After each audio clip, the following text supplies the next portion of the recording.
संघर्ष के डर से जीवन में अपने कदमों को पीछे मत कीजिए, क्योंकि आज संघर्ष ही आपके कल को सुरक्षित करता है। आप जिस तरह का संघर्ष करते हैं, भाग्य भी आपको उसी के अनुरूप फल देता है।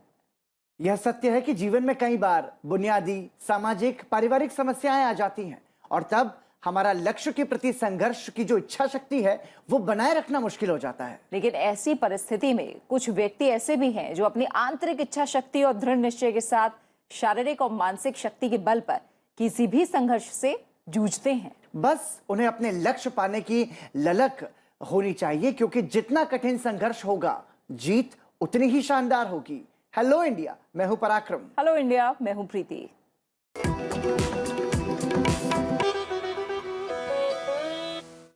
और आइए सबसे पहले नजर डालते हैं देश की बड़ी राष्ट्रीय सुर्खियों पर।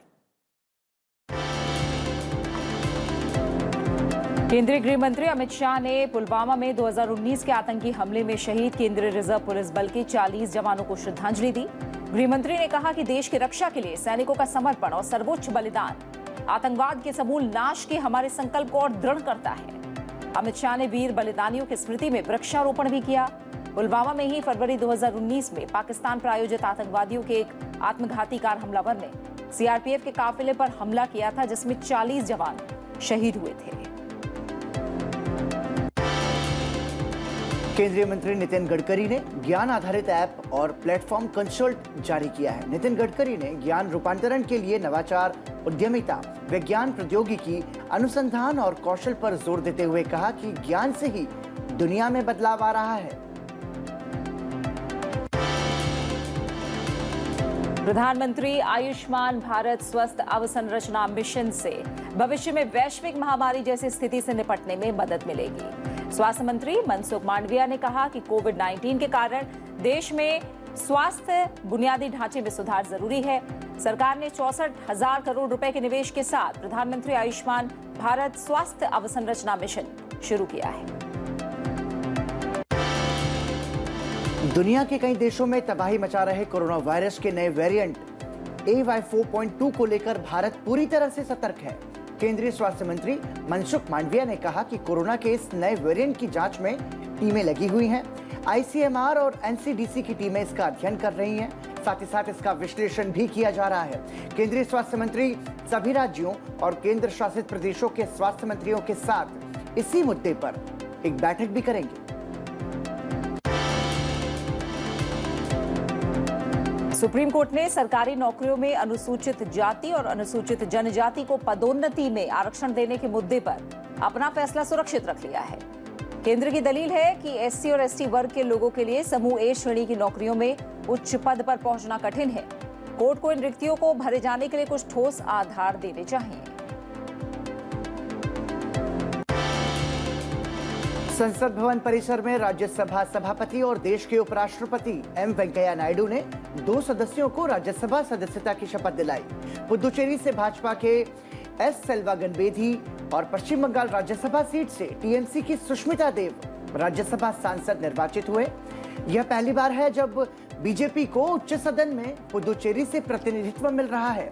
वहीं पश्चिम बंगाल से सुष्मिता देव भी निर्विरोध निर्वाचित हुई हैं।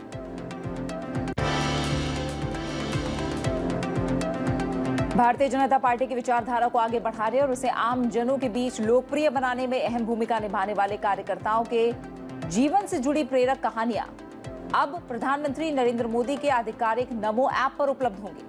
प्रधानमंत्री ने ट्वीट करके ये जानकारी दी है और कहा है कि इसके लिए इस ऐप पर कमल पुष्प नाम से एक खंड बनाया गया है।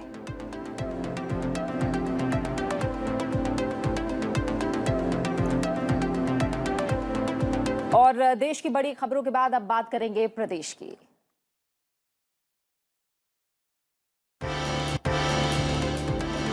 नागरिक उड्डयन मंत्री ज्योतिरादित्य सिंधिया ने शिलांग डिब्रूगढ़ मार्ग पर सीधी उड़ान को वर्चुअल माध्यम से झंडी दिखाई।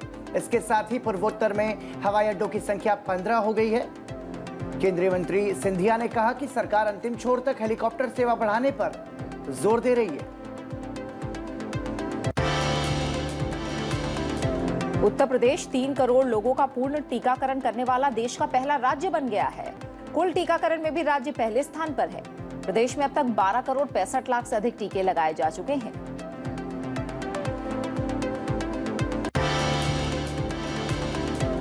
आजादी का अमृत महोत्सव मनाते हुए बीएसएफ की साइकिल रैली कल गुजरात के केवड़िया पहुंचेगी। साइकिल रैली के वडोदरा पहुंचने पर उनका स्वागत किया गया। साइकिल रैली 17 अक्टूबर को राजस्थान के जैसलमेर से रवाना हुई थी।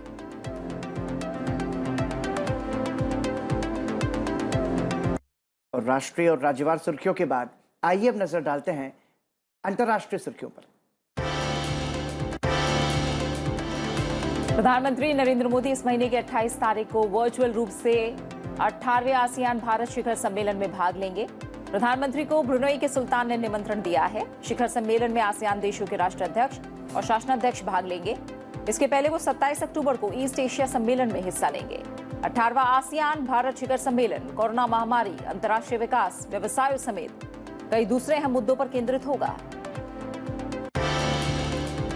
भारत और ब्रिटेन के सशस्त्र बलों का संयुक्त युद्धाभ्यास कोंकण शक्ति 2021 अरब सागर में कोंकण समुद्री तट के पास शुरू हो गया है। समुद्र में पहली बार तीनों सेनाओं का परस्पर युद्धाभ्यास हो रहा है। संयुक्त युद्धाभ्यास में भाग लेने वाली टुकड़ियों को 2 प्रतिद्वंद्वी बलों के रूप में शामिल किया गया है। भारतीय युद्धपोत INS चेन्नई के साथ पश्चिमी बेड़े का नेतृत्व फ्लैग ऑफिसर कमांडिंग कर रहे हैं।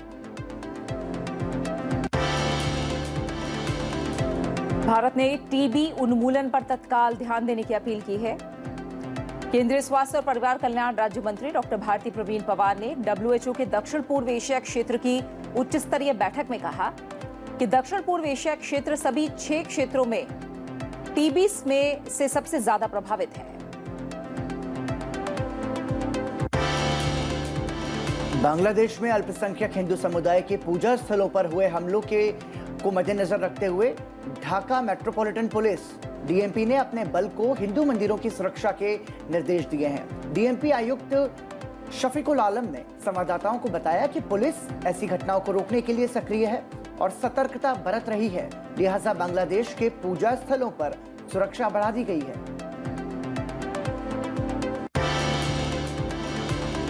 सूडान के प्रधानमंत्री अब्दुल्ला हमदोक और उनकी पत्नी को खार्तूम में उनके घर लौटने की अनुमति दी गई है। उनकी रिहाई तब हुई जब अंतर्राष्ट्रीय समुदाय ने तख्तापलट की निंदा की और सेना से उन सभी सरकारी अधिकारियों को रिहा करने का आह्वान किया जिन्हें सत्ता पर कब्जा करने के दौरान हिरासत में लिया गया था।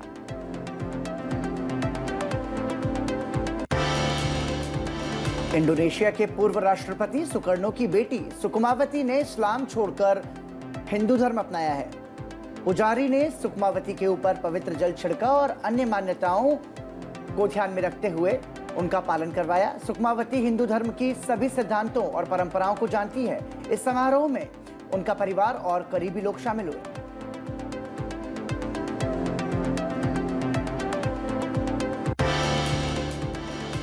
और अब बात करते हैं आज के दिन की। और आज के दिन की बात करें तो आज नेशनल इन्फेंट्री डे यानी पैदल सेना दिवस है। हमारे देश के सैनिक अपनी जान की बाजी लगाकर देश की रक्षा के लिए अपना सर्वोच्च बलिदान देते हैं और अपने इस समर्पण के लिए सेना के जवान इस सर्वोच्च सम्मान के हकदार भी हैं। बिल्कुल पराक्रम।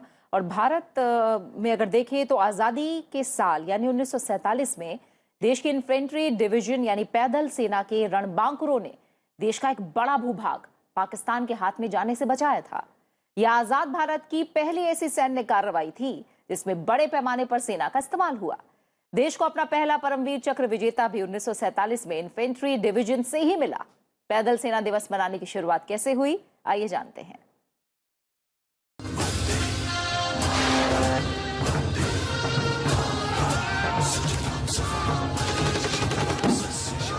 देश आज पैदल सेना दिवस मना रहा है। दुनिया का सबसे बड़ा इन्फेंट्री डिवीजन भारत में है। भारतीय सशस्त्र बल में पैदल सेना यानी इन्फेंट्री एक खास हिस्सा है जो जमीनी जंग में सबसे आगे रहती है। देश की सीमाओं की सुरक्षा से लेकर अलग अलग मोर्चों पर इस सेना ने जाबाजी दिखाई है। आज का दिन इसी सेना के यश और गौरव का बखान करता है। इस सेना की शहादत और वीरता के इतिहास को याद करने के लिए 27 अक्टूबर को पैदल सेना दिवस यानी इन्फेंट्री डे मनाया जाता है। अब आपको बताते हैं इस दिन से जुड़ा इतिहास। अक्टूबर 1947 का महीना था। देश को आजाद हुए कुछ महीने हुए थे। 3 देशी रियासतों ने भारत में विलय से इनकार कर दिया था। उनमें से एक रियासत जम्मू कश्मीर की भी थी, जिसके उस समय शासक महाराजा हरि सिंह थे। कश्मीर पर जिन्ना की पहले से नजर थी और हरि सिंह के इनकार के बाद पाकिस्तान को बड़ा झटका लगा। पाकिस्तान ने कश्मीर को जबरन हड़पने की योजना बनाई। अपनी इस योजना के हिस्से के तौर पर पाकिस्तान ने कबायली पठानों को कश्मीर में घुसपैठ के लिए तैयार किया। कबायलियों की एक फौज ने 24 अक्टूबर 1947 को सुबह धावा बोल दिया। महाराजा हरि सिंह की तरफ से जम्मू कश्मीर के भारत में विलय के समझौते पर हस्ताक्षर होने के तुरंत बाद पैदल सेना के दस्ते को हवाई जहाज से दिल्ली से श्रीनगर भेजा गया। इन पैदल सैनिकों के जिम्मे पाकिस्तानी सेना के समर्थन से कश्मीर में घुसपैठ करने वाले आक्रमणकारी कबायलियों से लड़ना और कश्मीर को उनसे मुक्त कराना था। स्वतंत्र भारत के इतिहास में आक्रमणकारियों के खिलाफ ये पहला सैन्य अभियान था। हमलावर कबायलियों की संख्या करीब 5000 थी और उनको पाकिस्तान की सेना का पूरा समर्थन हासिल था। कबायलियों ने एबटाबाद से कश्मीर घाटी पर हमला किया था। भारतीय पैदल सैनिकों ने आखिरकार कश्मीर को कबायलियों के चंगुल से 27 अक्टूबर 1947 को मुक्त करा लिया। चूँकि इस पूरे सैन्य अभियान में सिर्फ पैदल सेना का ही योगदान था, इसलिए इस दिन को भारतीय थल सेना के पैदल सैनिकों की बहादुरी और साहस के दिन के तौर पर मनाने का फैसला लिया गया। तो 27 अक्टूबर हमारे देश के सेना के जवानों की वीरता को याद करने का दिन है, क्योंकि 1947 में जो हुआ था वो उसमें हमारे जवानों ने अपनी बहादुरी का परिचय देते हुए भारत की सीमा की सुरक्षा की थी। और आज एक बार फिर इन रणबांकुरों को हमारा सलाम। और आइए अब बात करते हैं न्यूज यू कैन यूज की, यानी एक ऐसी खबर जो आपसे जुड़ी हुई है और आप इसका लाभ भी ले सकते हैं। सरकार ने लक्ष्य रखा है कि साल 2022 तक देश के हर नागरिक के पास अपना घर हो।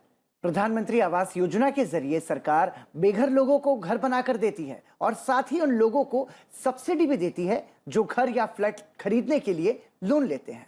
क्या है पीएम आवास योजना, किन लोगों को इसका फायदा मिलता है और कैसे आप इस योजना का लाभ उठा सकते हैं, आइए आपको बताते हैं।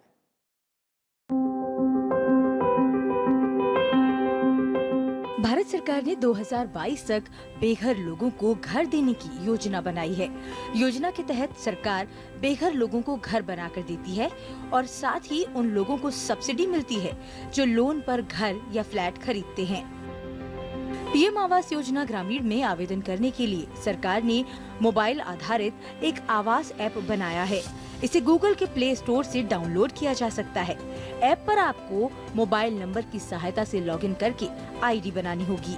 PMAY के तहत घर पाने के लिए आवेदन करने के बाद केंद्र सरकार लाभार्थियों का चुनाव करती है।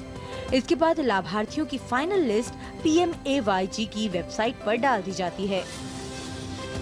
प्रधानमंत्री आवास योजना का लाभ पहले सिर्फ गरीब वर्ग के लिए था, लेकिन अब होम लोन की रकम बढ़ाकर शहरी इलाकों के गरीब और मध्यम वर्ग को भी योजना के दायरे में लाया गया है। EWS यानी निम्न आर्थिक वर्ग के लिए सालाना आमदनी 3 लाख रुपए तय है। LIG यानी कम आय वर्ग के लिए सालाना आमदनी 3 लाख से 6 लाख के बीच है। वहीं अब 12 से 18 लाख रुपए तक की सालाना आमदनी वाले लोग भी इस योजना का लाभ उठा सकते हैं। भारत सरकार ने साल 2015 में प्रधानमंत्री आवास योजना की शुरुआत की थी। योजना को 3 चरणों में बांटा गया है। योजना का पहला चरण जून 2015 में शुरू हुआ, जो मार्च 2017 में खत्म हो गया। दूसरा चरण अप्रैल 2017 से शुरू हुआ और मार्च 2019 में खत्म हो गया। तीसरा और आखिरी चरण अप्रैल 2019 में शुरू किया गया और मार्च 2022 तक खत्म हो जाएगा।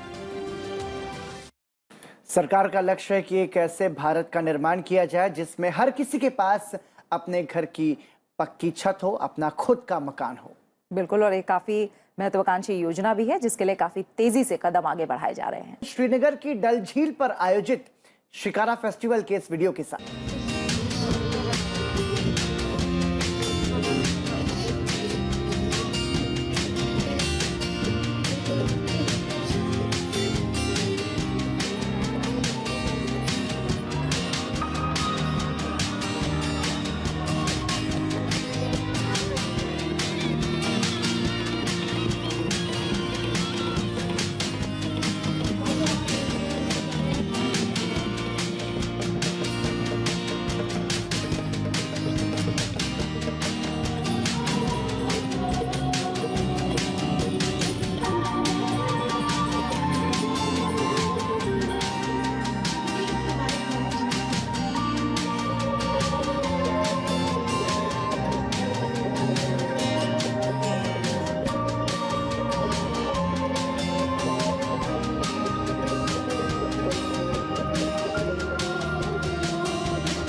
और आइए अब बात करते हैं आज के इतिहास की।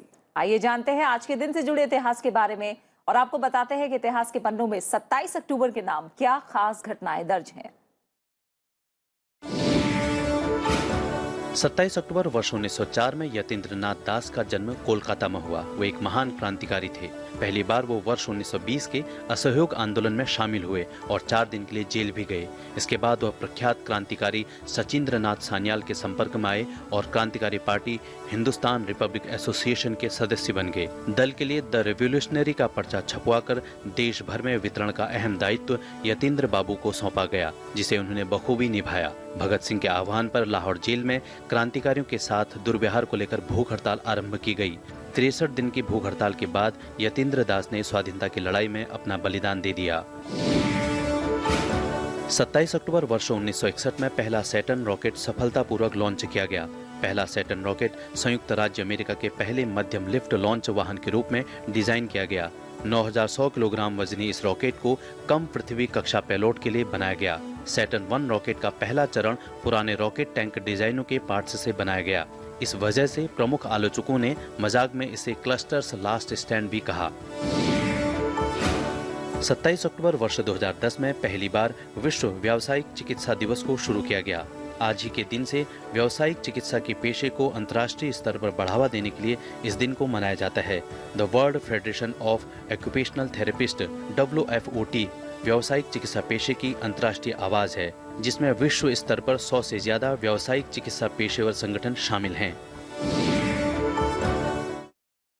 तो आज के इतिहास के पन्नों को जानने के बाद आगे बढ़ते हैं और प्रीति, आज करियर मंत्र की बात करें तो मुझे लगता है कि जो नीट एग्जाम्स हैं या जितनी भी कॉम्पिटिटिव एग्जाम्स होती है उसमें बहुत सारे बच्चे अपीयर होते हैं। वो समझना चाहते हैं कि प्रोसेस क्या है, तरीका क्या है, तैयारी कैसे की जाए। तो आज हम आपको करियर मंत्र के सेगमेंट में बताएंगे नीट एग्जाम। नीट का मतलब जैसे कि नेशनल एंट्रेंस कम टेस्ट होता है, और नीट के एंट्रेंस एग्जाम की बात करें तो इस एंट्रेंस को वही स्टूडेंट्स दे सकते हैं जो 11th और 12th क्लास में मेडिकल के सब्जेक्ट की पढ़ाई करते हैं। बिल्कुल। तो इस स्टूडेंट्स जिन्होंने 11th और 12th स्टैंडर्ड में मेडिकल का सब्जेक्ट लिया था, तो यदि ऐसे स्टूडेंट्स जो हमें इस वक्त देख रहे हैं तो आज का जो करियर मंत्र है वो आपके काम का है। बिल्कुल। और इस एग्जाम को पास करके डॉक्टर आप बन सकते हैं। यानी अगर आप इस एंट्रेंस एग्जाम को पास करते हैं तो फिर आपको MBBS या आपके मार्क्स के हिसाब से नीट जो है वो उसके द्वारा आपको कोई कोर्स दिया जाएगा। मोस्टली जो एग्जामिनेशन है वो MCQ टाइप होते हैं, तो वो चीज़ें जो हैं वो रट लेते हैं, वो समझते नहीं हैं।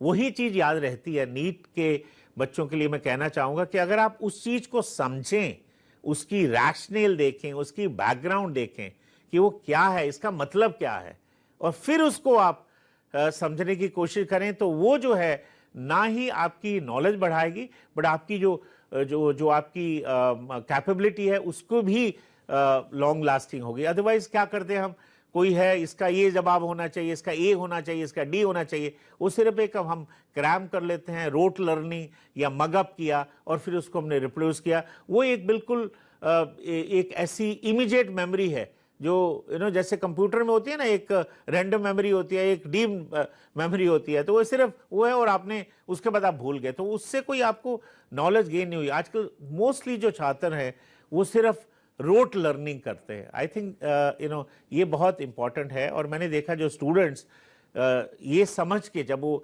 MCQ भी पढ़ते हैं तो उसका जो बैकग्राउंड समझ के MCQ करते हैं वो ज़्यादा जो है वो सक्सेसफुल भी होते हैं और अपनी जो नॉलेज है उसको भी ऐड करते हैं। पराक्रम, जिस तरह से हम देख रहे हैं कि मेडिकल फील्ड का स्कोप बहुत ज़्यादा बढ़ रहा है, बहुत से ऐसे छात्र हैं जो चाहते हैं कि वो मेडिकल फील्ड में ही अपना करियर बनाएं, तो नीट की परीक्षा उनके लिए काफ़ी ज़रूरी है। और यहाँ पर आपने बिल्कुल ठीक कहा प्रीति, और गौर करने वाली बात यह भी है कि जो सरकार है और जो हमारा शिक्षा मंत्रालय है, मेडिकल एंट्रेंस एग्जाम को लेकर के सीट्स भी बढ़ाई हैं। मतलब मेडिकल एजुकेशन को लेकर के भी नई पॉलिसी आई है और उससे बहुत सारे बच्चों को उसका फायदा मिलेगा। और इस विषय पर भी हम हमारे सेगमेंट में आपको जरूर बताएंगे कि जो मेडिकल की जो न्यू पॉलिसी है उसका क्या कुछ मतलब है, उसमें क्या कुछ प्रावधान किए गए हैं और उसका कैसे आपको फायदा मिल सकता है, ये भी हम आपको आगे बताएंगे। बिल्कुल। और यहाँ लेकिन वक्त क्योंकि पूरा हो गया है तो मुझे और पराक्रम को यहाँ इजाजत दीजिए और जाते जाते आपको छोड़ जाते हैं सुरीले संगीत के साथ आज के कलाकार में। और हमारे आज के कलाकार हैं अजय प्रसन्ना।